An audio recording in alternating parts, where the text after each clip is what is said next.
Muito bem, sejam muito bem-vindos para mais uma live. Hoje com um convidado especial, o professor Tiago estará aqui conosco falando sobre prescrição intercorrente. Prescrição intercorrente na execução fiscal e prescrição intercorrente na execução comum. Vamos aqui abordar esse tema, uma matéria de defesa super importante na execução, um tema do momento, um tema da hora, né, como podemos dizer, em razão das modificações trazidas pela Lei 14.195 no Código de Processo Civil, e vamos aproveitar aqui a experiência do professor Tiago, um craque em execução fiscal, autor de livros de perfil jurídico que tratam desse tema, execução fiscal, e vamos aqui analisar vários pontos em comum da prescrição intercorrente. Então sejam todos muito bem-vindos. Doutora Renata Lapastina aqui conosco, Shirley, Luciana, Luciane Lacer, o Denis do Juizado Especial, todo mundo aqui conosco, sejam muito bem-vindos. Daqui a pouquinho eu já vou colocar o doutor Tiago aqui na nossa tela, já vou dividir com ele a tela do computador aqui, a tela do celular, para falarmos sobre prescrição intercorrente. Eu acabei esquecendo aqui de colocar o meu microfone, cheguei na correria aqui em casa, já entrei direto para a live e não coloquei o microfone. Vamos ver se agora melhora. Tá tudo bem aí? O som, tudo bem o áudio e o vídeo da nossa live? Maravilha? Sejam bem-vindos, tá bom? Deixa eu ver se o professor Tiago já está por aqui. Eu já vou trazer ele aqui, ó, ele já mandou. Ele já está entrando conosco e enquanto isso eu vou dar alguns recadinhos importantes aqui no comecinho da nossa live. O primeiro, eu quero dizer, seja muito bem-vindo, professor Tiago, muito obrigado pela presença. Professor Tiago, muito bem. Eu que agradeço o gentil convite para estarmos conversando hoje aqui com o teu pessoal, né, Alessandro? Tamo junto. Muito legal, fico muito honrado. Vou deixar as formalidades do doutor. Isso, não, claro. Eu gosto de uma coisa mais informal, não me leva mal. Não, de forma nenhuma, eu também. Aqui vamos ser bastante informal, vamos ser prático, vamos ser direto. Primeiro quero agradecer, eu mandei lá uma mensagem pro Tiago, o Tiago já falou, não, só marcar o dia, a hora, vamos conversar sobre isso. Fiquei muito feliz pelo seu sim, eu tenho acompanhado suas postagens, tenho acompanhado aí todo o seu perfil, né, o conteúdo do seu perfil, execução fiscal em curso, muito bacana. E como nós temos esse assunto em comum, a prescrição intercorrente, vamos trocar uma ideia então em relação a isso, né? Maravilha. Bora lá. Muito legal, é um assunto importantíssimo. E eu gostaria de dizer, porque nós da execução fiscal, a gente tem alguns assuntos que são muito importantes para a gente, né? E alguns assuntos que são bem próprios, assim, do nosso tipo de litigância, né? Então tem alguns temas, esses dias eu estava dando uma aula lá em Curitiba, por exemplo, devedor contumaz, que é uma situação que está na lei de falências. Esvaziamento patrimonial, é um termo bem nosso da execução fiscal, que também está na reforma da lei de falências. E a prescrição intercorrente, que é digamos assim, uma experiência que foi laboratorial. É um laboratório execução. Eu queria inventar uma palavra aqui, mas a gente trabalha muito com isso da prescrição intercorrente e nos últimos 18 anos, praticamente, nós tivemos uma produção jurisprudencial muito grande e aí que a gente, com muita felicidade, né, nós, da execução, vemos outros ramos, né, quem trabalha em outras áreas, buscando os nossos conhecimentos, a nossa prática que a gente tem a contribuir. E a prescrição intercorrente foi exportada aí, né, para o nosso Código de Processo Civil, agora com uma regulamentação diferente. Então, uma coisa que nos enche de orgulho, assim, né? Sem dúvida, sem dúvida. Porque o modelo mesmo da execução comum em relação à prescrição intercorrente é o modelo que está lá na Lei de Execução Fiscal. Nós trouxemos para o Código de Processo Civil um modelo que já existia na Lei de Execução Fiscal. Mas antes da gente entrar nesse assunto especificamente, deixa eu fazer sua apresentação. O Tiago, professor Tiago, ele também é juiz de direito, assim como eu, e nós temos um ponto em comum. Nós entramos no mesmo ano na magistratura, 2002, né? É verdade. Então nós temos aí uma caminhada igual, só que você foi para a magistratura federal, eu fiquei aqui na magistratura estadual, e também né, temos um ponto em comum da nossa extensão acadêmica ser feita em Portugal. Eu vi depois, você também estudou em Portugal, eu também fiz mestrado em Portugal, então a gente tem bastante pontos aí em comum. Que legal. Muito legal, muito legal. No seu perfil, né, Thiago, onde você trata lá da execução fiscal em curso, esse é o nome do seu perfil no Instagram, depois o pessoal vai poder entrar lá também e começar a te seguir, porque você traz muitas orientações, muitas dicas relevantes sobre a execução fiscal. Você tem alguns cursos também. O EF 360, inclusive você faz uma live toda terça-feira, né?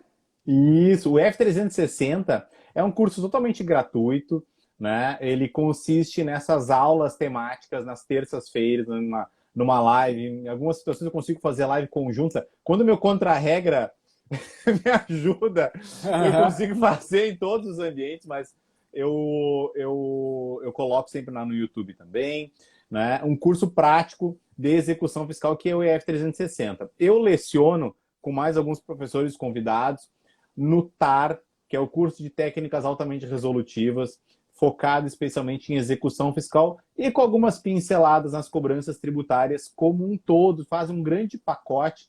É um grande curso, são mais de 200 aulas, são mais de 30 horas aula, especificamente sobre cobrança tributária, métodos indiretos de cobrança, a execução fiscal como um todo. Alguns professores auxiliam em alguns pontos mais específicos, né? Os recursos nos tribunais, perante tribunais superiores, perante a insolvência, pontos assim que nem é do meu cotidiano, né? Como juiz de primeira instância. Então, tem professores que trabalham nesses assuntos com os nossos alunos lá. E também nós estamos com um carrinho aberto, um curso inovador, se me permitir fazer um jabá. Claro, vamos lá. Mas a gente está com um curso aberto agora, curso inovador, a Tiling, que é a empresa que promove, organiza, faz toda a logística digital.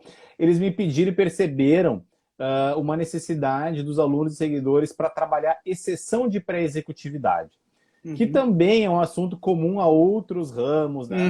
Nós temos algumas versões dela, né, em outros ambientes, até no próprio cumprimento de sentença, lá, impugnação, tem algum quesinho de exceção de pré-executividade. Então, eu foquei, né, um curso com 4 aulas, e o bacana de você 4 aulas ao vivo.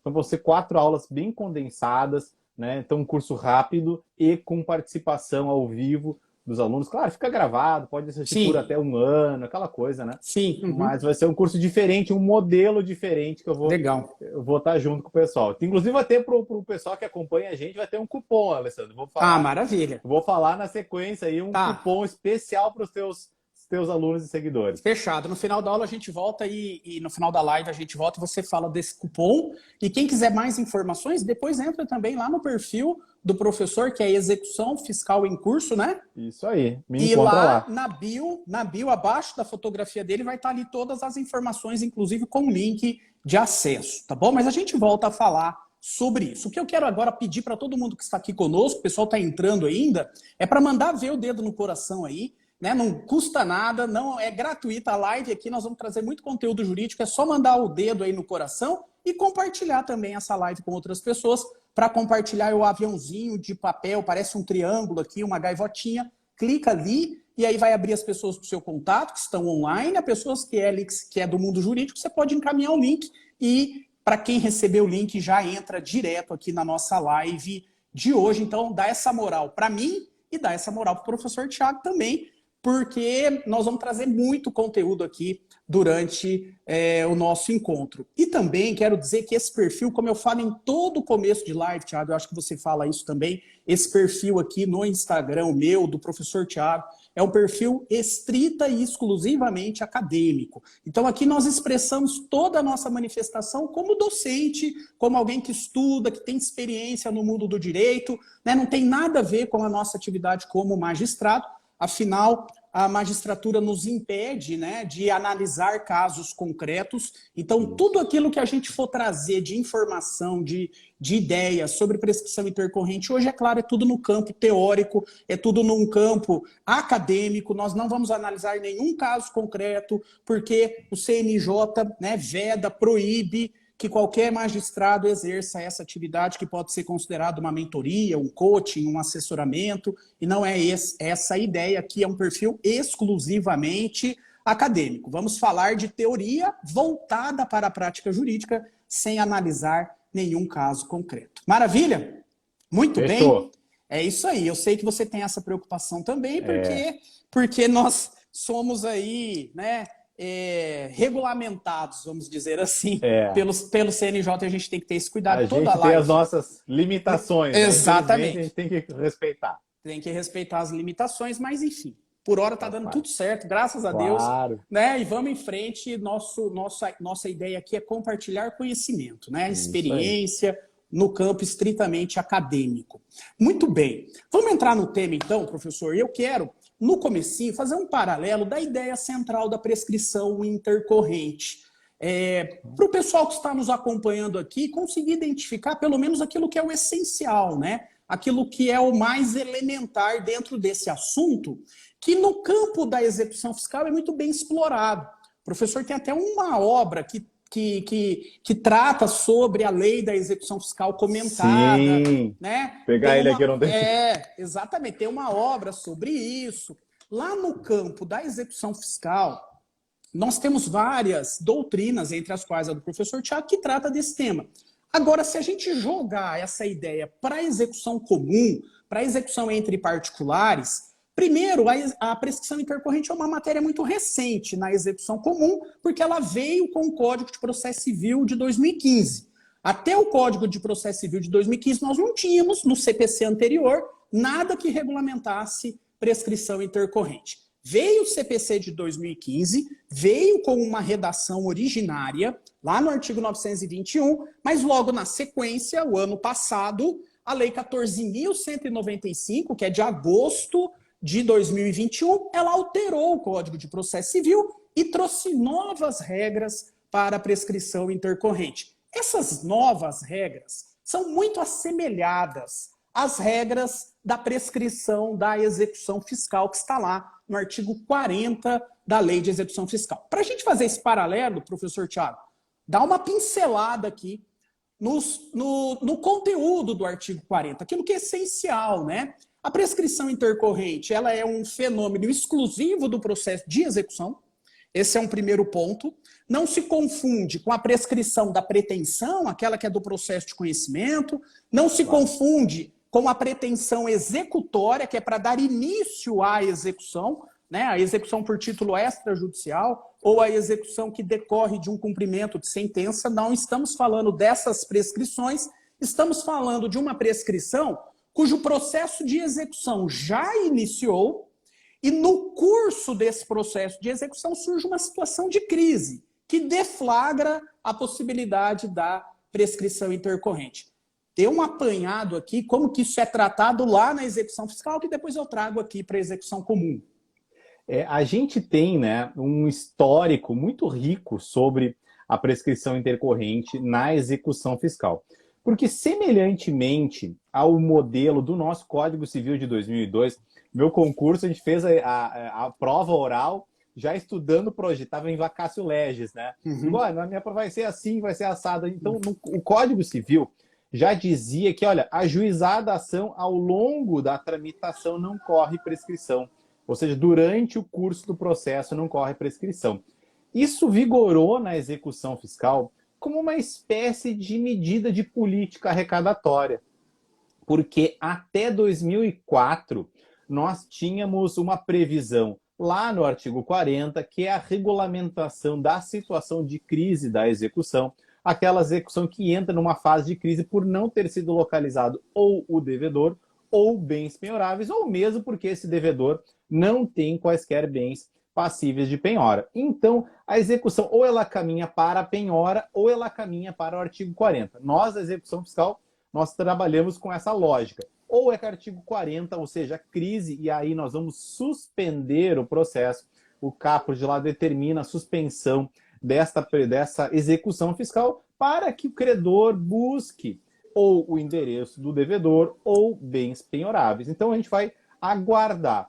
Ou o processo caminha em sentido de termos uma penhora e, uma vez penhorado, a gente vai ter, claro, direito de embargar e depois, a depender do resultado dos embargos, direito, né, o credor vai ter o direito de expropriar os bens penhorados. Então, a gente tem uma bifurcação.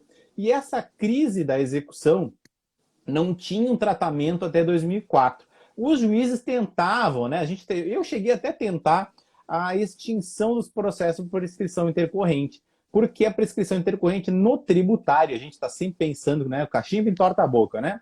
Então, a gente está pensando em lei complementar, em CTN. E o CTN, que regula a prescrição do crédito tributário, exigência da Constituição, traz regras que, digamos assim, são regras protetivas do contribuinte, porque a prescrição é uma regra que pacifica as relações, ela protege o devedor, não é? E a prescrição ela corre contra o credor. Ou seja, tem que ter interrupção, se não tem interrupção, vai fluir o prazo até ocorrer a prescrição ou pagamento, né? Bom, e aí então nós tínhamos sempre esse olhar no CTN, ou seja, lei complementar para tratar de prescrição. A nossa lei de execuções é uma lei ordinária, não cumpre esse requisito. Bom, e aí então tinha prescrição, a gente tentava. Veio uma lei em 2004 dizendo, olha só que curioso. Então nós tínhamos uma primeira fase que veio de 80 até 2004, porque a lei é de 80. Em 2004 não havia essa possibilidade de reconhecimento, a gente tentava, batia no tribunal, era reforma no mesmo dia. Vem em 2004 dizendo o seguinte, nas execuções fiscais em crise, ou seja, aquelas, como eu disse, suspensas para busca por parte do credor, buscas por parte do credor para localização ou do devedor ou de bens penhoráveis, nestas execuções fiscais suspensas, nós podemos abrir vista para o credor, nós vamos poder, olha, tem causa interruptiva? Às vezes ele foi lá e buscou um parcelamento para ter uma certidão negativa, positivo com efeito de negativa, para desenrolar algum negócio, algum inventário, algum problema. E aí ele buscou uma certidão, buscou um parcelamento. É uma causa de interrupção. E a gente pergunta para o credor, tem causa de interrupção? Porque eu estou vendo aqui, com outras palavras, né? Sim, com outras claro. palavras que estou vendo aqui que passaram mais de 5 anos. Diz aí, tem causa interruptiva? E a lei veio e diz, olha, se o credor diz que não tem causa interruptiva, a lei viabilizou este procedimento para que nós reconheçamos a prescrição tributária em sentido material, que é aquela já prevista no CTN. Inaugurou essa reforma, essa mini reforma da lei em 2004, inaugurou esta segunda fase, um segundo momento. Ou seja, a gente rotineiramente vai buscar lá no estoque, né, que a gente chama de estoque, é o nosso localizador, né? De um localizador lá com aquelas centenas de pilhas de processos e buscava lá processos paradinhos lá por mais de 6 anos, que era 1 ano de suspensão para busca e 1 ano para arquivamento. E aqui eu vou fazer um parênteses, porque a gente vai lembrando a história, né? Eu cheguei na vara de execuções e aí eu perguntei para minha assessora, a gente trabalhou mais de 10 anos juntos, tá aí esse arquivamento, como é que funciona esse negócio aí, né? Onde é que vai esse processo? Não, a gente não arquiva nada, o processo é suspenso, ele vai para o localizador e fica lá esperando. Não é escaninho.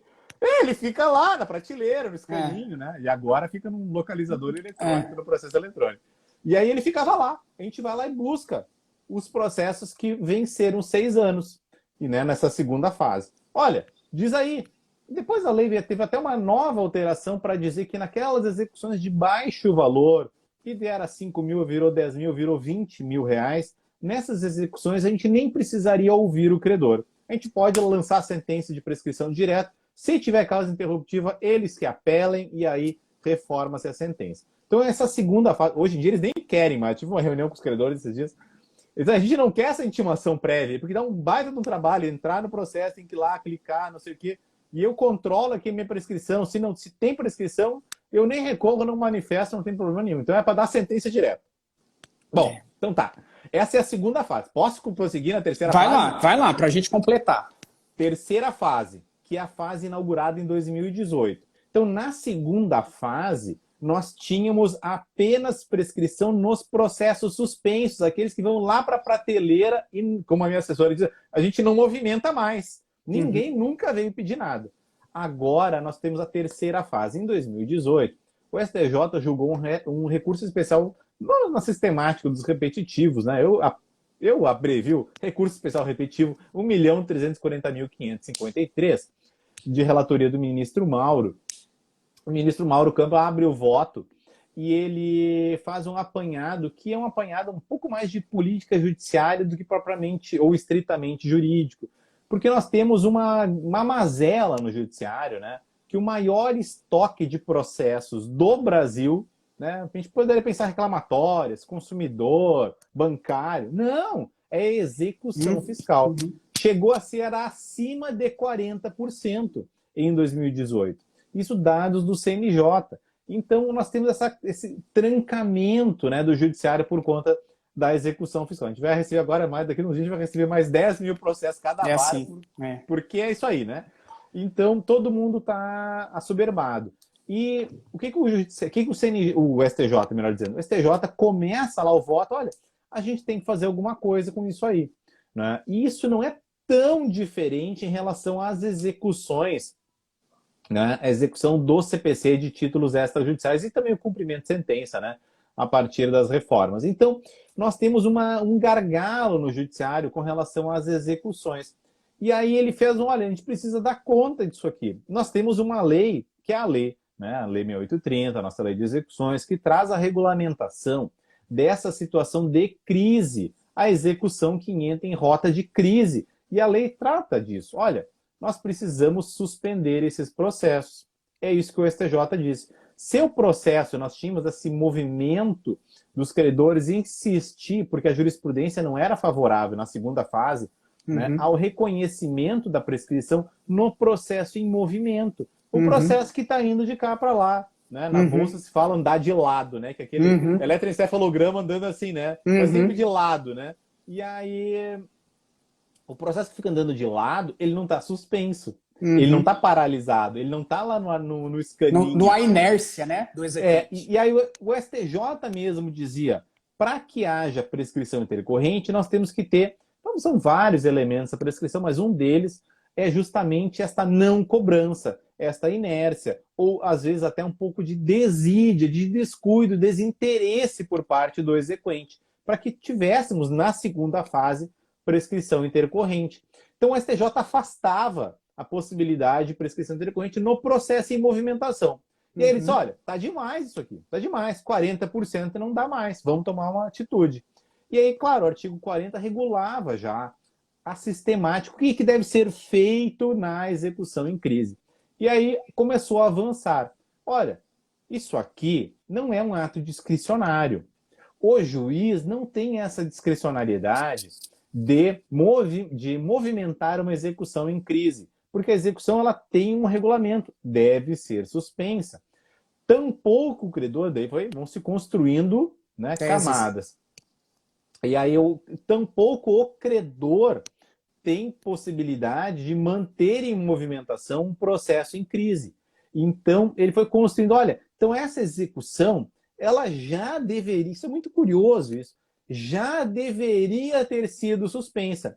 Ele olha lá para trás, ele olha lá na segunda fase, porque ele está inaugurando a terceira. Ele olha lá na segunda fase, olha, lá em 2014, em 2011, o Thiago tinha que ter suspendido aquela execução fiscal. Porque o Thiago não tinha discricionariedade para manter em movimento. Claro, desconsidera todo o movimento que a gente faz, sempre de tentar economizar atos e tudo mais. Bom, e aí o credor também não tinha prerrogativa de se locupletar assim, do judiciário, né, para fazer essa gestão, né, desse acervo inesgotável e infrutífero.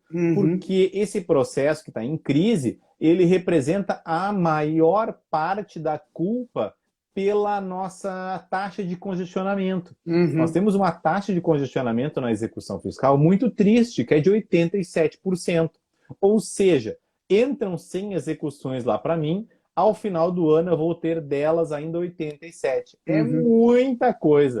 Para quem trabalha no juizado, olha, vira o ano, a ideia é não ter nenhum processo que ele recebeu dentro de um ano.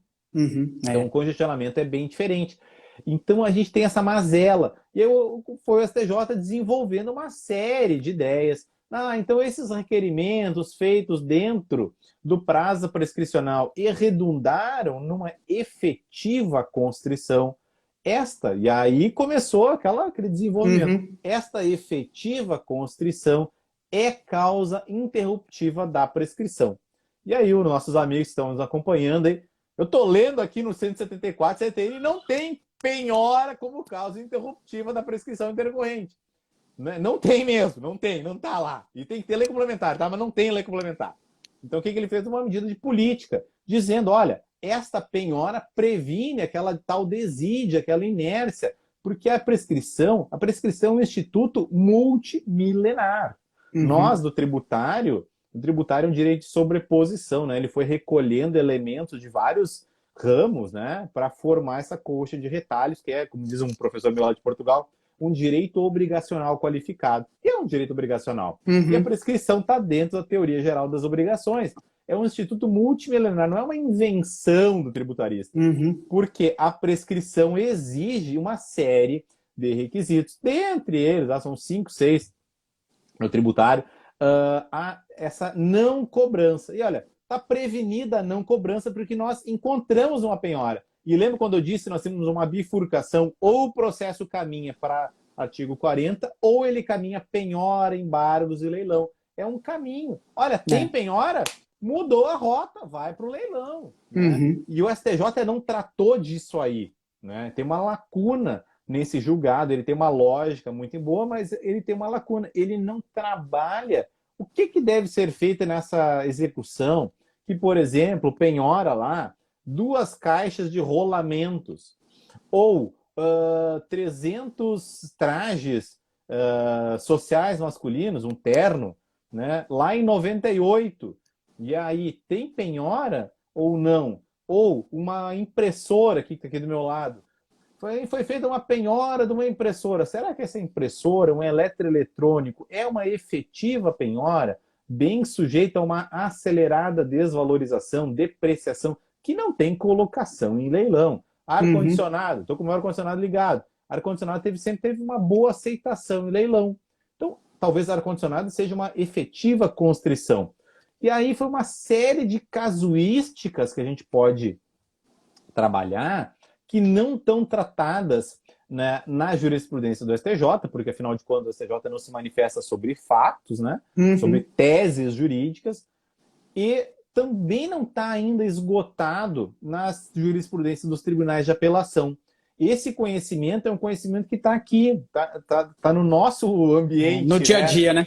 No nosso dia a dia. A gente trabalha aqui, a gente se conversa, os juízes, os servidores. Como é que vocês fazem isso? E o que é isso, aquilo? E a empenhorabilidade absoluta, e aquele valor, estava assistindo a tua live hoje de manhã, né? A empenhorabilidade do valor que é uma pequena reserva financeira do nosso executado, que está no CDB, que está numa poupança, está muito evidente, né? Mas numa LCI, ou na conta corrente dele. Essa reserva financeira pode ser penhorada, e se for penhorada, né, e depois liberado, é causa interruptiva ou não? Então tem uma série de questões, e eu estava estudando para preparar as aulas do curso, esse aí de exceção de presecutividade. Praticamente todas essas temáticas são temáticas veiculáveis pela exceção de presecutividade, que é, digamos assim, o catalisador dessa transformação dentro do processo, né? A gente depara com isso aí e tem que, olha, o que eu faço agora? Porque o STJ não resolveu, meu tribunal também não tem muitas orientações, a gente tem que resolver, né? Faz parte. Minha filha pergunta, o que tu faz, pai? Eu resolvo problemas, né, Alessandro? A gente resolve problemas.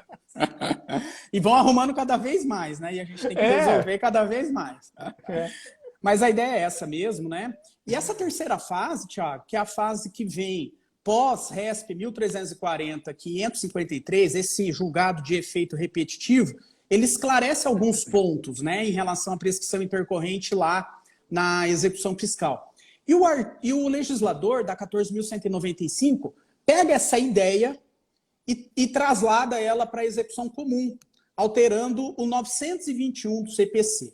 Por quê? Porque quando surge o Código de Processo Civil, e aí eu entro especificamente na execução comum, para a gente fazer esse paralelo, quando entra o Código de Processo Civil de 2015, na redação originária do 921, lá está dito assim, suspende o processo de execução, inciso 3, quando o executado não possuir bens penhoráveis. Então, era limitada a situação de crise.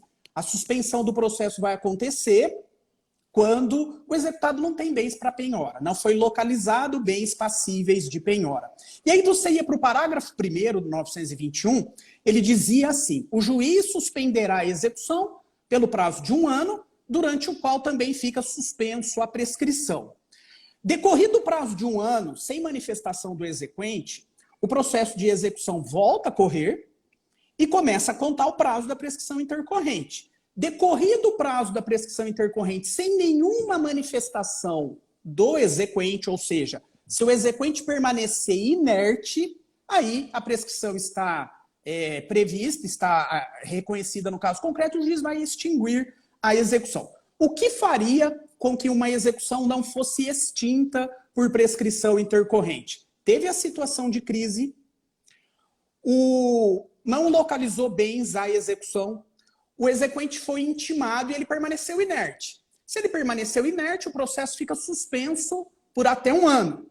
Decorrido o prazo de suspensão, começava a contar o prazo da prescrição intercorrente, decorria o prazo da prescrição intercorrente sem manifestação nenhuma do exequente. Agora, se o processo estava no arquivo provisório, prazo de suspensão de 1 ano, ou se ele fosse remetido para o arquivo definitivo, porque decorreu o prazo de suspensão de 1 ano, e o exequente não postulou nada, começava a contar o prazo da prescrição intercorrente e bastava esse exequente requerer o desarquivamento do processo e uma nova tentativa de penhora, que essa provocação ao judiciário já era suficiente para interromper o prazo da prescrição. E aí, se tentava uma nova tentativa de penhora, de busca de bens, de penhora, se ocorresse a penhora, maravilha, vamos para aquela, bifurcou, vamos para a expropriação, avaliação, expropriação, a execução vai prosseguir. Não penhorou? Suspensão de 1 ano, vai ter que o processo aguardar agora uma nova provocação do exequente. O exequente deixava o processo parado, ele sabia quando começava o prazo da prescrição intercorrente, quando chegava próximo da prescrição, ele ia lá pedir o desarquivamento. Uma nova tentativa de penhora já era suficiente para interromper o prazo da prescrição, e aí nós temos ação de execução que tramita aí há 10, 15, 20 anos. Por quê? Porque esse exequente não fica inerte. Quando está próximo do prazo da prescrição intercorrente, ele pede o desarquivamento, pedia uma nova tentativa de penhora, e isso era suficiente para interromper o prazo da prescrição. Nós estávamos sob esse regime jurídico até a Lei 14.195. Vem a Lei 14.195 e ela, primeiro, amplia as situações de crise. Ela traz também a situação da crise não localização do devedor. Então, agora nós temos 2 momentos de crise no processo de execução. Quais serão? Bom, eu iniciei uma execução, seja por título extra ou judicial, e eu tive dificuldade já na citação do executado. Num processo de execução por título extrajudicial, é bem comum você fazer uma tentativa de citação e a citação vem frustrada. A carta com a R vem devolvida sem citação, o oficial de justiça vai até o endereço e não consegue cumprir o mandado de citação e comunica isso ao juiz. Aqui nós já temos a primeira crise do processo. Ou, se essa execução conseguiu citar o executado, não teve a situação de crise, a situação de crise seria a segunda: o exequente faz uma tentativa de penhora, e aí, Tiago, normalmente a tentativa de penhora é o cisbajúde, buscar ativo financeiro. O cisbajúde vem negado, a primeira tentativa vem frustrada, zerado, não encontrou nenhum ativo financeiro, pronto. A primeira crise do processo está instaurada, é a crise de não localização de bens para penhora. E aí começa a ficar interessante, porque nessa situação de crise, não localizou o executado, ou uma ou outra, não localizou bens para penhora, o juiz vai intimar o exequente. Senhor exequente, estou te intimando da primeira tentativa frustrada de localização do devedor ou de penhora. E aqui é que tudo começa a acontecer. Por quê? Porque o parágrafo 4º do artigo 921, ele vem tratar do termo inicial da prescrição intercorrente.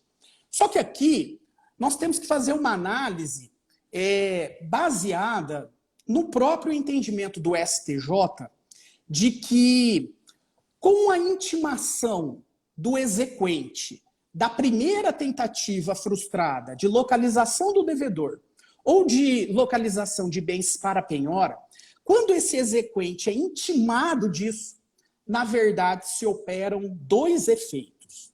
A suspensão do processo, porque o 921, parágrafo 1º diz: o juiz suspenderá a execução na hipótese do inciso 3, que é a situação de crise do processo de execução. E essa suspensão será pelo prazo de 1 ano, durante o qual se suspenderá a prescrição. Então, veja, quando o credor agora é intimado, Tiago, da primeira tentativa frustrada, dois efeitos. O primeiro, o processo de execução está suspenso. Essa suspensão do processo, ela é automática. Essa suspensão do processo decorre da lei. E por que isso? Porque o RESP disse isso. O RESP disse que a suspensão do processo não depende do juiz, como você disse. E a suspensão do processo não depende do procurador da Fazenda, que vamos levar agora para a execução comum. Não depende do advogado do exequente. A suspensão do processo pela primeira tentativa frustrada decorre da lei. Nem o juiz e nem o advogado do exequente é o senhor do tempo do processo para pedir a suspensão.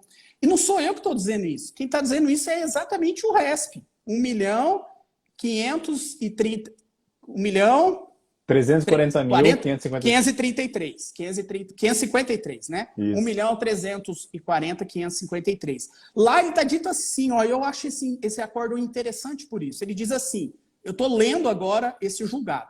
Nem o juiz e nem a Procuradoria da Fazenda Pública são os senhores do termo inicial do prazo de 1 ano de suspensão. Aí ele coloca a suspensão do artigo 40 de 1 ano. Eu vou levar isso para o 921 do Código Civil.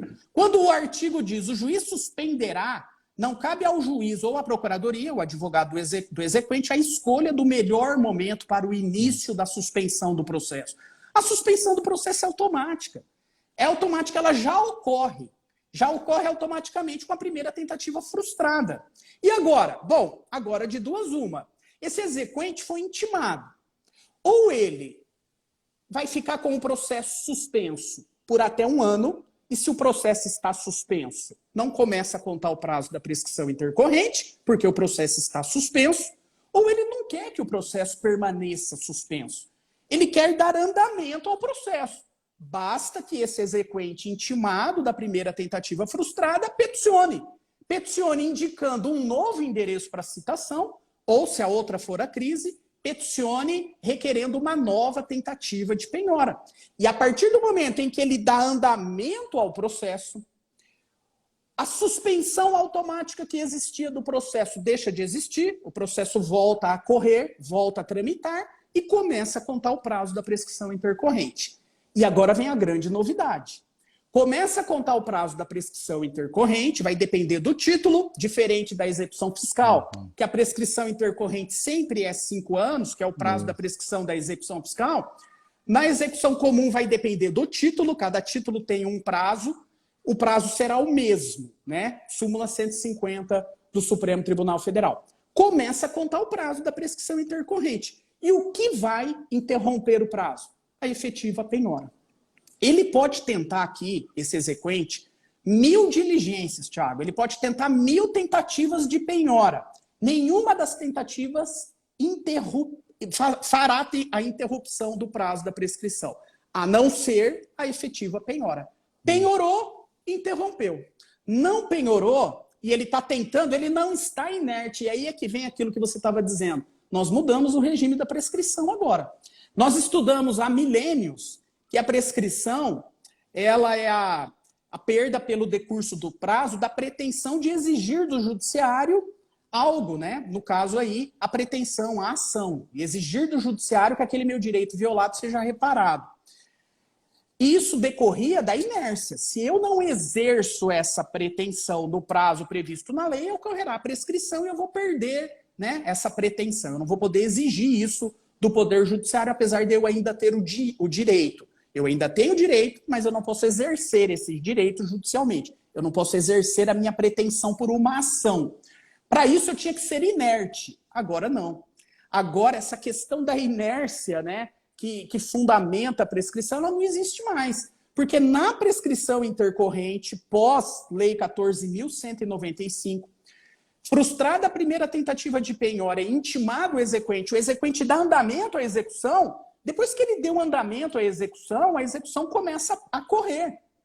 E o prazo da prescrição também. E só será interrompido com a efetiva penhora. Portanto, por mais que ele seja diligente, por mais que ele peça ao juiz, se esbajude, renajude, sei lá, qualquer das possibilidades de busca de penhora, né? Ele vai no cartório de imóveis, vai no Detran, vai em tudo quanto é lugar para encontrar algum patrimônio do executado. Por mais diligente que ele seja, se não houver a efetiva penhora, não interrompe o prazo da prescrição intercorrente. Muda tudo.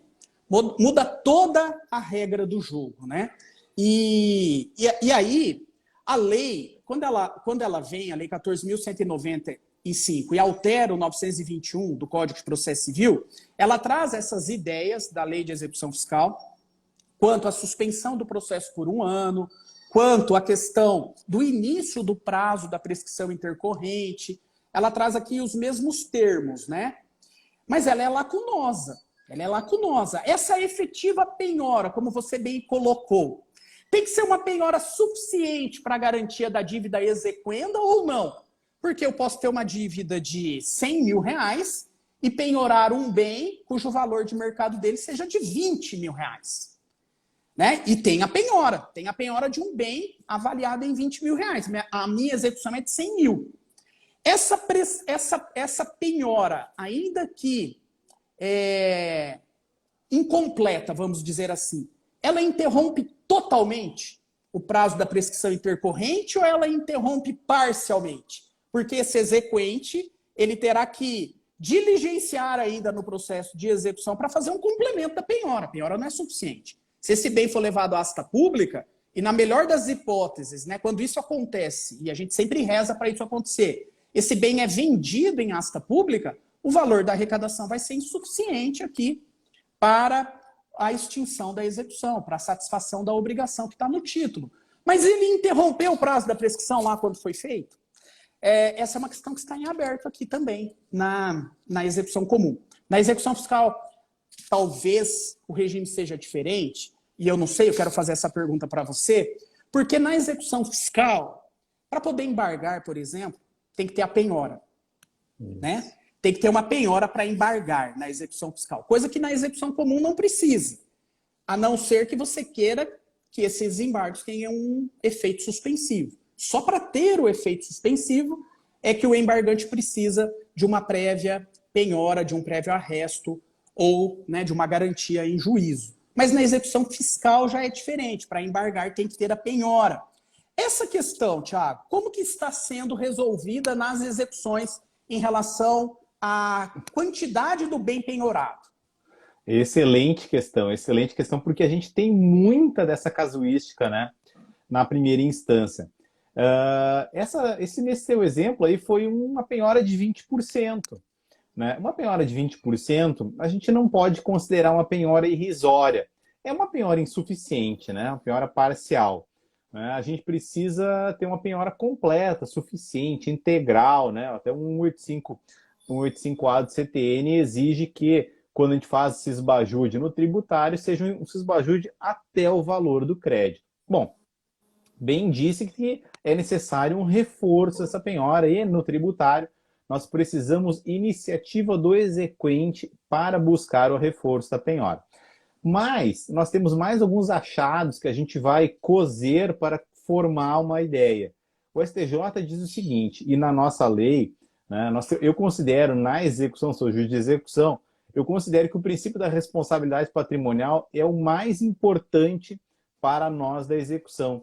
E ele é tão importante porque ele tem 4 leis trazendo exatamente o mesmo conteúdo, que é um conteúdo multimilenar, dizendo todas elas, o Código Civil, o Código de Processo Civil, a Lei de Execuções Fiscais e o CTN, todos com algumas nuances, dizendo que o devedor responde com todos os seus bens para o cumprimento das suas obrigações, ressalvadas as impenhorabilidades. E a Lei de Execuções disse mais: as impenhorabilidades, essas absolutas, né, que ressalvam as impenhorabilidades absolutas, são as impenhorabilidades previstas em lei.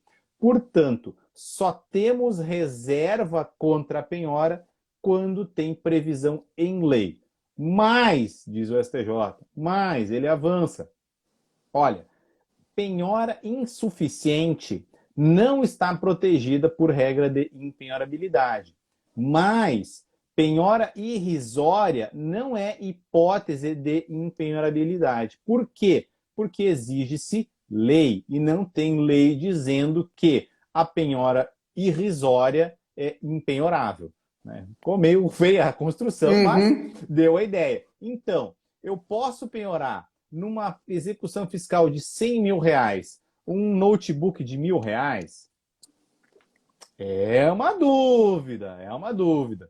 A gente pode penhorar R$ 100 numa execução de 100 mil reais? É uma penhora que é notoriamente irrisória. A gente não precisa, o senso comum diz que essa penhora de R$ 100 é uma penhora irrisória. E aí os juízes, né, vão trabalhando essas ideias. Alguns trabalham com a ideia de um salário mínimo. Por que um salário mínimo? Porque é um mínimo existencial que está resguardado pela própria Constituição para a subsistência do executado, do devedor. E a gente não poderia, né, atingir esse patrimônio tão pequeno, né, para fins de satisfazer um crédito muito maior. Outros juízes dizem o seguinte: olha, irrisória é aquela penhora abaixo da isenção do imposto de renda, porque a lei diz não existe capacidade contributiva por parte deste contribuinte que recebe abaixo do valor lá, acho que é uns 4 mil e pouco, agora não lembro exatamente, da faixa de... Não, é menos, não lembro exatamente, da faixa de isenção do imposto de renda. Outros estabelecem um certo valor fixo, ou pode ser R$ 1.000, R$ 3.000. E aí, claro, dependendo, o pessoal do crime trabalha com alguma ideia, o pessoal do civil com outra ideia, na execução fiscal, geralmente é essa faixa de isenção do imposto de renda, né, ou um salário mínimo. Ponto. Aí, então, o que a gente vai construir diante desses paradigmas do STJ? O STJ diz que tudo isso aí é penhorável, mesmo abaixo de 100, mesmo abaixo de 1.000, mesmo abaixo de 4.000. Mas a gente diz o seguinte: olha, na primeira instância não tem assim repetitivo disso, a gente não está vinculado, ao menos até agora. Então a gente diz, olha, essa penhora não é uma penhora efetiva, não é uma penhora que realmente contribua para a satisfação do interesse do exequente. É uma penhora que é quase uma punição, porque vai expropriar um valor do patrimônio do nosso executado com um caráter praticamente sancionatório, porque não satisfaz o interesse do exequente. Se eu tenho um crédito de 100 mil reais, o que me adianta R$ 1.000? Pode ser até em valor inferior ao valor das custas, que é outro parâmetro que eu esqueci de comentar. Então, a gente trabalha como uma espécie de razoabilidade. Por vezes, isso aí não é recorrido pelos exequentes. Claro, a Fazenda Pública, né, que trabalha com valores mais expressivos. Não é. E aí, claro, eles têm as faixas também de atuação. Vamos insistir nas execuções de 1 milhão ou de 100 mil, né, e por aí vai. O exequente não recorre. Ou, por vezes, bate no nosso tribunal e ele confirma. Mas se subir para o STJ vai reformar. Por quê? Porque não existe uma regra legal dispensando essas penhoras. E a gente constrói essas ideias se agarrando, né, nessa passagem do RESP, quando ele diz efetiva constrição. E dentro dessa lógica de saneamento do judiciário. Que não adianta a gente ficar, né, batendo em cachorro caído, né? Ficar chutando o cara que está, né, depauperado. Então, é uma lógica que a gente tenta construir para evitar essas penhoras, e essas eventuais penhoras ou pequenos bloqueios esbajude que a gente, de pronto, libera. Na verdade, a gente tenta nem fazer esses bloqueios. Lá no Sisbajud tem aquela ferramenta, os alunos já sabem, né?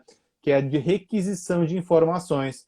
E a gente requisita, olha, eu olho aqui, tem acima de 40 salários mínimos? Ah, tem, então penhora nele. Ah, não tem. Olha, vamos evitar, porque a gente pode atingir um valor impenhorável aqui, e é uma impenhorabilidade absoluta de até 40 salários mínimos. E são critérios que o juiz vai graduando, assim. Eu sou um juiz mais garantista, assim, nesse aspecto. Eu acho que tem que ter uma razoabilidade e tem que observar os parâmetros que são protetivos do devedor, né? A prescrição é uma regra de proteção do devedor, como eu disse. Então, essas questões do mínimo existencial eu acho muito importantes e, então, para te responder, não, na minha ótica, não interrompe a prescrição e muitas vezes isso é feito assim. Maravilha. Olha só, ainda não temos julgados do STJ que analisam a prescrição intercorrente sobre a ótica da Lei 14.195 na execução comum. Nós ainda não temos nenhum julgado do STJ nesse sentido. A doutrina que trata do assunto ainda é uma doutrina superficial. Por quê? Porque a maioria dos doutrinadores processualistas, quando chegou no final do ano passado, né, agosto de 2021, e surgiu a Lei 14.195, eles já estavam atualizando as suas obras para a edição de 2022.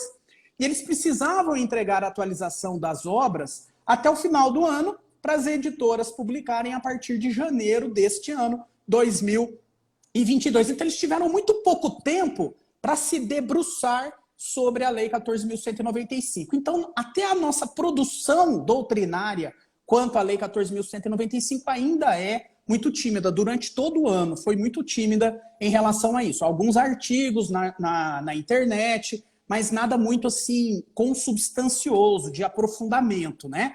E a lei é omissa quanto a essa questão da interrupção do prazo da prescrição por uma penhora que não seja suficiente para a garantia da dívida. É claro que quem advoga, Tiago, a favor do exequente, vai defender que a penhora, ainda que seja em valor inferior, vai interromper totalmente a prescrição e, portanto, a execução vai estar garantida e não se fala em prescrição intercorrente. Agora, claro, o executado, o devedor, ele vai ter a oportunidade de criar uma tese defensiva no sentido de que se a penhora não for suficiente, aquela penhora só interrompe o valor do crédito onde está garantida a execução. Então, nesse meu exemplo, uma execução de 100 mil reais e foi feita uma penhora de um bem de 20 mil reais, em relação a essa parte do crédito exequendo, foi interrompida a prescrição intercorrente. Mas os 80 que faltam, o prazo da prescrição não interrompeu, continua, e cabe agora ao exequente continuar indicando bens da penhora para que seja feita uma complementação de penhora e essa complementação de penhora interromper o prazo do valor restante. É claro que essa é uma tese defensiva que pode ser apresentada pelo executado. O que o tribunal vai decidir? Não sabemos. Essa questão não chegou lá ainda. Essa questão está em aberto. Assim como está em aberto também o valor da penhora do Sisbajud, quando esse bem, o ativo financeiro, ele é em valor ínfimo. Porque até hoje, Tiago, quando a gente faz o bloqueio Sisbajud e vem um bloqueio num valor inferior ao parâmetro das custas do processo de execução, olha, o valor que foi bloqueado não é suficiente nem para pagar as custas da execução. Inclusive, nós temos um artigo no CPC que diz isso. Se o valor bloqueado ele não suporta nem o pagamento das custas do processo, esse bloqueio é inútil. Fere o princípio da utilidade da execução. O próprio juiz nem converte isso em bloqueio. O juiz já desbloqueia automaticamente, esse valor volta para a conta do executado e o exequente nem vai ter conhecimento disso, vai ter conhecimento de que não conseguiu bloquear nada, o juiz já liberou o valor. Eu sempre agi assim. Se o valor que foi bloqueado é um valor ínfimo em comparação ao valor da execução, já desbloqueia de uma vez, já volta para a conta do executado, porque não é nem suficiente para o pagamento das custas do processo, não tem utilidade. Agora, claro, com a Lei 14.195, o advogado do exequente pode pensar assim, bom, esse valor que foi bloqueado ali, que é pouco, ele não tem utilidade para servir de cumprimento da obrigação, mas ele tem a utilidade de interromper o prazo da prescrição intercorrente. E aí eu vou ter uma nova sobrevida para poder tentar continuar pesquisando bens até que a minha execução esteja garantida totalmente. Então imagine numa situação de desespero, Thiago, eu gosto de dar esse exemplo, onde o prazo da prescrição intercorrente seja de 5 anos, porque você está bem acostumado com esse prazo aí de 5 anos. E durante o prazo da prescrição intercorrente, o exequente está tentando ali a todo custo fazer uma penhora e não consegue. E vamos imaginar que faltam 6 meses para chegar ao termo final da prescrição intercorrente de 5 anos. Ele vai pedir o cisbajude, claro. O cisbajude é uma ótima ferramenta. E aí consegue, pelo cisbajude, consegue um bloqueio de um valor muito inferior. Tem uma travadinha aqui, né? Minha bateria. Voltou. Um valor muito... voltou, né? Um valor muito inferior ao da dívida, mas que teria o efeito de interromper o prazo da prescrição intercorrente. É claro que esse exequente vai levar essa tese adiante. Ele vai querer que tenha esse efeito, que aquele valor ínfimo seja convertido em penhora, justamente para interromper o prazo da prescrição intercorrente. E aí, interrompido o prazo da prescrição intercorrente, eu vou ter um novo prazo agora, né? Para conseguir buscar mais patrimônio do executado e garantir a dívida. Então é uma questão que está em aberto, ainda nós não sabemos o que vai prevalecer. A sua ideia aí, né, de analisar esses critérios é uma ideia que me parece que é aquilo que o STJ tem ponderado diante da prescrição, porque a ideia da prescrição é proteger o devedor mesmo, né, fazer com que essas execuções sejam arquivadas, sejam extintas. Enfim, me parece que a tendência será essa, mas isso está em aberto. Está em aberto por quê? Porque o RESP referido aqui da execução fiscal é um RESP que foi fruto de uma seção do STJ que cuida do direito público. A primeira seção, né? Primeira seção do STJ é a primeira e segunda turma do STJ que cuida do direito público. Quando essa questão for levada lá da execução comum, vai ser a segunda sessão, vai ser a terceira e quarta turma, a turma do direito privado. Pode ser que haja uma comunicação aqui entre a sessão pública e a sessão privada, e haja um entendimento pacífico conforme o que já está no repetitivo da execução fiscal, mas pode ser que não, pode ser que o entendimento agora seja outro. Então a gente vai depender muito aí do STJ, de como o STJ vai tratar tudo isso, quando isso chegar lá no STJ, né? É verdade. Aguardemos, né? E aguardemos. Oxalá que o STJ acolha assim um posicionamento, isso eu penso em âmbito doutrinário, um posicionamento mais vinculado à realidade mesmo dos processos, né? E não uma coisa assim que às vezes parece que está descolada, né? Por exemplo, vou dar um exemplozinho disso. Para nós, na execução fiscal, nós temos uma súmula do nosso tribunal que viabiliza a reiteração de medidas no cisbajude após 1 ano. E aí, passa 1 ano, a gente teria que refazer. Só que a gente precisa, e aí o STJ nos socorre, precisa ter um mínimo de indicativos de alteração patrimonial, né? E aí, então, o que acontece? Só um exemplo para dizer que exigir alteração patrimonial, ou indício de alteração patrimonial, e no nosso caso lá, o exequente fazendário tem acesso a muitas informações da vida do executado, ele pode lá acessar um banco de dados, olha, aqui existe, pela minha ferramenta aqui de TI, olha, um indício de alteração de movimentação financeira que requer o cisbajude. E eu sempre faço. Mas quando reiteração automática, passou um tempo fazer de novo, automático, isso aí não faz muito sentido, né? Então a gente precisa ter uma atividade jurisprudencial que tenha os olhos realmente na prática. Esse é o meu anseio. Assim. Outra pergunta que sempre me fazem, Thiago, e eu fico com dúvida, apesar de ter aqui um posicionamento formado, é no seguinte sentido. Imagine uma ação de execução, e aí depois você me apresenta como que isso é encarado na execução fiscal. Imagine uma execução que está tramitando, não teve a prescrição da execução, então iniciou o processo de execução. E o que aconteceu? No curso dessa execução, teve penhora. Teve penhora. Não temos a situação de crise. Então, portanto, não deflagrou a possibilidade de se falar em prescrição intercorrente. Por quê? Porque está penhorado. Tem uma garantia do juízo. Só que depois que tem uma penhora, o exequente permanece inerte em razão de um ato que ele deve cumprir para que esse processo prossiga.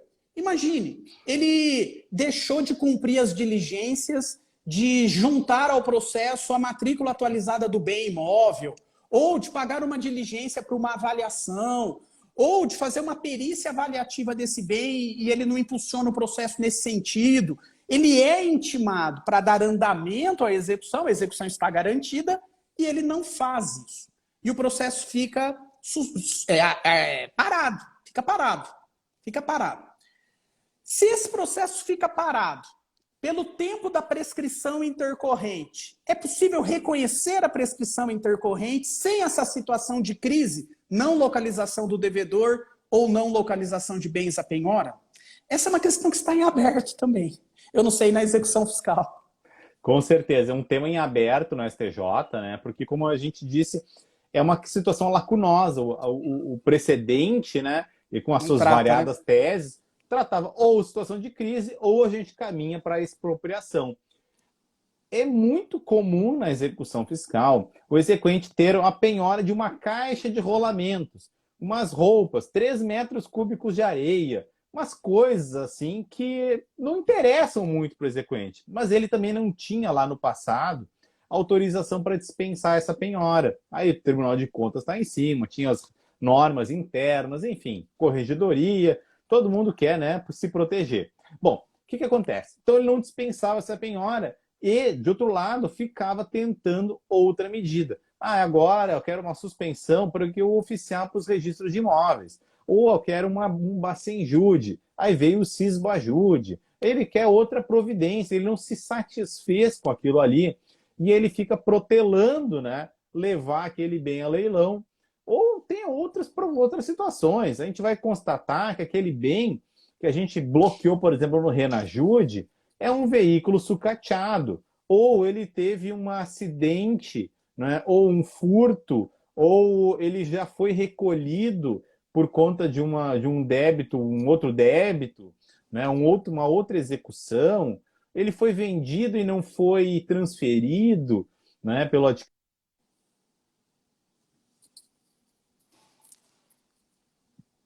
Agora foi aí, né? São N situações que, olha, essa penhora, ela previne a prescrição, a temática é essa aí, né? Essa penhora previne a prescrição, mesmo a penhora irrisória, a penhora que é desconstituída por várias razões, a penhora que não rendeu ensejo a uma expropriação, por dificuldades do exequente, por desinteresse, porque a gente não conseguiu preparar o leilão. Tem vara que é congestionada, tem juízo que tem crime, tem trânsito, tem família, tem execução fiscal lá dentro. Então é complicado. Na execução fiscal ela não tem, é uma caixa de Pandora, sai cobras e lagartos ali de dentro. Então, o que acontece? Eu também tenho meu posicionamento e o nosso tribunal já vem com alguns julgados, e muitos seguidores perguntam, já vem com alguns julgados dizendo que no desinteresse do exequente, nós vamos aplicar a ideia, a ratio, né, do precedente vinculante do STJ. Porque o que ele está dizendo, o STJ? Olha, nós precisamos pacificar as controvérsias. A prescrição indefinida é uma coisa repugnante ao Estado de Direito. Nós precisamos pacificar. E essa é a ideia que está subjacente, digamos assim, mais conceitual, fora a política. A ideia mais conceitual por trás do RESP repetitivo 1.340.553 para responder alguém que tinha feito a perguntinha agora há pouco. Então, a ideia é ocorrer a prescrição. Repugna a prescrição indefinida. Bom, então, né, no desinteresse do exequente, ou porque a gente não conseguiu levar a leilão, ou porque o bem está sucateado, está perdido, está extraviado, está arrematado em outro processo, a gente não sabia disso. E nessas situações o processo fica exposto à prescrição intercorrente. Ou seja, teve a penhora, o exequente ciente disso, intimado, né? Intimado da penhora. Ah, não, eu não quero saber disso aí. Com outras palavras, eu quero agora tentar um renajude. Não me interessa esse terreno aqui na região litorânea aqui. Tem umas praias com uns loteamentos. O pessoal comprava uns terrenos que eram no meio das dunas, assim, que só servia para penhora. Então, ele não quero saber desse terreno de areia aí. Eu quero tentar uma outra coisa. E aí, então, ficava aquilo, né, esquecido. E essa execução fica exposta à prescrição. É isso que, em alguns julgados, o TRF da Quarta Região tem se manifestado. Olha que interessante, né? Porque a ideia do legislador, Thiago, é assim. Ó, teve penhora, a partir do momento em que teve penhora, interrompeu o prazo da prescrição intercorrente. E agora? Bom, agora a execução vai prosseguir.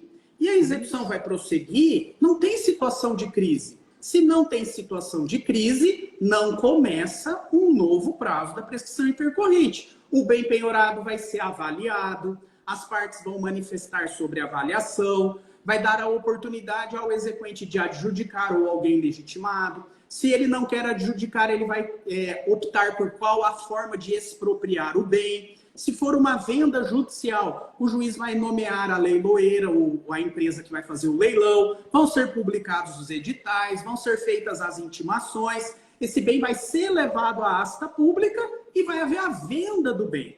Com a venda do bem, o produto da arrecadação é depositado em juízo e o exequente levanta o valor para o pagamento da dívida. Ah, sobrou um saldo exequendo ainda, o valor da venda não foi suficiente para extinguir a execução, intime-se o exequente para dar prosseguimento à execução. Ele faz um demonstrativo de débito atualizado, coloca o valor da dívida atualizada, desconta o valor da venda, vai ter o saldo residual e vai pedir o prosseguimento. Intime-se o exequente para indicar bens à penhora. A partir do momento em que ele é intimado para apresentar bens à penhora, começa a contar um novo prazo da prescrição intercorrente. A ideia é essa. E agora, começou o novo prazo da prescrição intercorrente, só será interrompido se houver uma nova penhora para garantia da dívida. Acontece que essa é a ideia do legislador, mas na prática, o que acontece?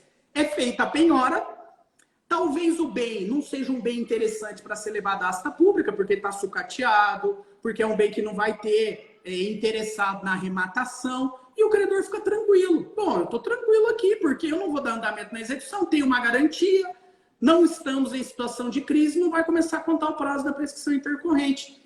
E porque eu tenho uma penhora efetivada no processo, ainda que essa penhora não sirva para nada. Volta àquela situação anterior, que o STJ não quer. O STJ quer dar fim a essa execução, o STJ quer dar efetividade. Me parece que a tendência será exatamente nesse sentido como você colocou. É possível, numa situação de inércia do exequente, né, numa situação em que ele não tome as diligências necessárias para levar esse bem à asta pública e isso ser efetivado, que a prescrição intercorrente aqui possa incidir numa situação dessa de inércia, né? É claro que se não houver essa inércia, se ele se mostrar interessado, se ele diligenciar no processo, se ele fazer de tudo para que esse bem seja levado à asta pública, inclusive mais de uma vez, não vai aí ter a prescrição intercorrente. Agora, o processo ficou arquivado por falta de andamento da execução em um ato que caberia ao exequente, aí talvez sim, talvez a prescrição incida, mesmo não sendo uma situação de crise por falta de bens para penhora, de localização de bens penhoráveis, né? Acho que é uma tendência, Thiago. É verdade. Que a mesma razão lá da execução fiscal e dos julgados do TRF4, alguns, como você disse, sejam encampados aqui na execução civil comum também. Por quê? Porque, na verdade, é isso, né? Me parece que quanto mais protetivo for essa regra em favor do executado, mais isso vai ter aceitação pelo STJ, porque a ideia do STJ é nesse sentido, né? Exatamente. Oxalá que seja assim, né? Fiz esse sentido aí porque a gente espera, porque me parece uma solução mais justa realmente, né? né? Se o credor não se interessou, vamos buscar socorro na teoria geral da prescrição, né? Que é o desinteresse. É o A desinteresse inércia, né? da inércia. Enfim, são variações dentro desse mesmo elemento que é da não cobrança, né? E aí ficaria exposta a prescrição esse processo. Para a gente finalizar, Thiago, eu já sei, já tomei seu tempo aqui mais de 1 hora, mas a gente já está caminhando para o finalzinho. 2 questões ainda que eu queria tratar com você, bem rapidinho, também referente à interrupção do prazo da prescrição intercorrente com a penhora. A primeira é a seguinte, eu vou te mostrar a minha posição e aí eu quero ver o que você entende sobre isso. Imagine uma situação que estamos próximo da prescrição intercorrente e o exequente tentando buscar um bem efetivo para interromper a prescrição intercorrente, ele peça o cisbajute. Vamos imaginar que ele faz um requerimento de cisbajute e estamos a 3 meses da prescrição intercorrente. Ele faz o pedido hoje, Thiago, mas a sua vara de execução fiscal está abarrotada de processo. Esse pedido você não vai conhecer ele amanhã. Ele vai entrar numa fila e ele vai demorar 4, 5 meses para chegar na conclusão e você despachar esse processo. Quando você for despachar o processo, já decorreu o prazo da prescrição intercorrente. Não obstante, o pedido do exequente tenha sido antes. Bom, eu penso nesse caso que você vai deferir o cisbajute e vai aguardar o resultado do cisbajute. Se o resultado do cisbajute foi positivo e teve penhora, converteu em penhora, interrompeu o prazo da prescrição intercorrente. Se a diligência do cisbajute veio negativa, penhora frustrada, agora já decorreu o prazo da prescrição e não teve penhora. Você não vai nem vai oportunizar para garantir o contraditório, mas você vai certamente extinguir esse processo pela prescrição intercorrente. Essa é a sua visão também sobre esse tema? Com certeza. É uma situação que, na verdade, a gente pouco depara na prática, muito embora ela esteja expressamente regulada no RESP repetitivo 1.340.553. Porque ele diz lá, né, que em algumas situações a penhora, a efetiva penhora, ocorreu depois de consumado o prazo. Né? O STJ diz que é 1 mais 5 anos. Mas se ela ocorreu, a efetiva constrição, ela retroage à data do requerimento dela, que foi feito dentro do prazo prescricional. Então, salva a prescrição intercorrente, né, quando houver essa efetiva penhora, ainda que concretizada depois do somatório do 1 mais 5 anos. Mas é uma situação, assim, residual. Residual. E aí a gente pode ter o efeito contrário também, que é o seguinte, imagine que tem uma execução em andamento, houve a penhora efetiva, o juiz autorizou e penhorou, vamos imaginar, um imóvel, um terreno do executado. A penhora foi efetivada. Então, em tese, a penhora efetivada interrompeu o prazo da prescrição intercorrente. Acontece que, não obstante a isso, esse imóvel já não pertencia mais ao executado. Ou, vamos imaginar, esse imóvel era um bem de família. Se não pertencia mais ao executado, pertencia a um terceiro. O terceiro entra com embargos de terceiro e ganha um embargo de terceiro, ou seja, levantou a penhora. Ou, imagine que era um bem residencial, um bem imóvel do executado. Teve a penhora foi efetivada, só que o executado, na sequência, alega impenhorabilidade por ser um bem de família. E o juiz acolhe a defesa do executado e levanta a penhora. Nessa situação, penhora levantada por embargos de terceiro, penhora levantada por ser um bem de família ou nulidade da penhora, enfim, qualquer nulidade ali que pode ter naquela penhora. Essa penhora efetivada, ainda que ela não sobreviva, né, ainda que depois ela seja levantada, esse efeito de interromper a prescrição intercorrente, ela produz ou não? Eu estava preparando a aula mais cedo do curso lá de exceção de presectividade. Esse é um tópico especial que eu estava pensando para dar para os alunos. Porque realmente a penhora, como eu disse, ela tem algumas restrições legais, né? Restrições que são as impenhorabilidades absolutas previstas em lei. E quando houver uma impenhorabilidade absoluta, eu vou lembrar da tua live de hoje de manhã, olha, o juiz se pronuncia sobre isso de ofício, porque a lei ressalva, não é uma conveniência das partes. É uma impenhorabilidade absoluta e algumas outras dizem que são até irrenunciáveis, porque é uma Exato. proteção da família que Uhum. ultrapassa a pessoa do próprio executado. Bom, então, quando nós temos uma proteção desse quilate, né, nós temos o encaixe naquela ressalva que o STJ disse, olha, é a efetiva constrição. E quando nós temos uma penhora que é nula, que atinge um bem impenhorável, que deve ser forçosamente desconstituída, não é uma efetiva constrição.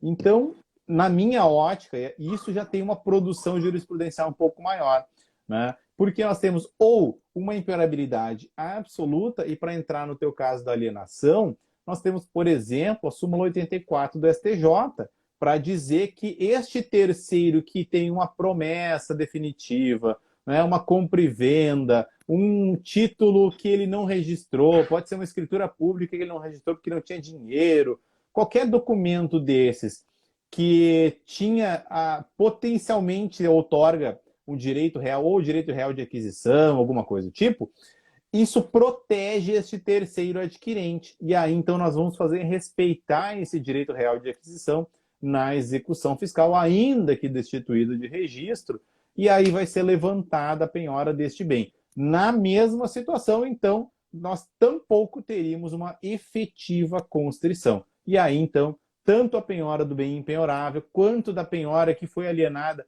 né, um bem que foi alienado, que não era fraude de execução, e Exatamente. algumas outras restrições, né? Sim, sim. Mas aí que não é Maravilha. fraude a credores, nem fraude de execução, aí então fica prevenido, aí não tem causa interruptiva nessas situações. É o que temos aí até agora.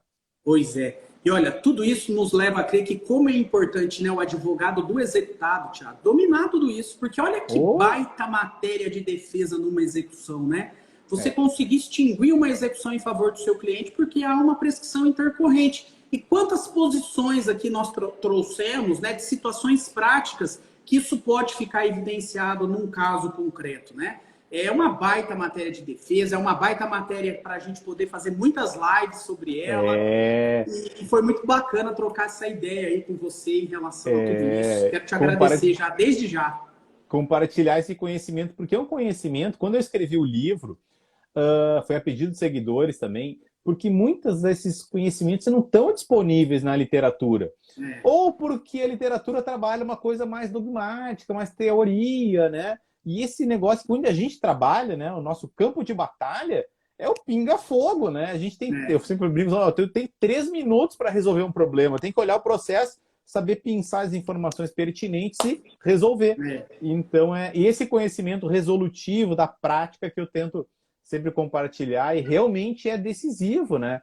Pode Sem ser para um dúvida. lado, pode ser para o outro, Para mas o é o outro. conhecimento realmente resolve o problema, né? Legal demais. E a gente tem isso em comum, né? De ter essa É preocupação de trazer a informação prática, o dia a dia, a nossa experiência, né? De 20 anos isso. de magistratura aqui, para entregar esse conteúdo para todo mundo que está conosco aqui, porque eles merecem. Eu vi duas perguntinhas ali que a gente pode tratar num outro dia. Redirecionamento da execução, eu sei que você é craque nesse assunto, já vi vários vídeos seus falando sobre isso, redirecionamento, e desconsideração da personalidade jurídica. Até me perguntam, né? Quando o exequente pede a desconsideração da personalidade jurídica, ou seja, o executado é uma pessoa jurídica e eu quero buscar o patrimônio do sócio.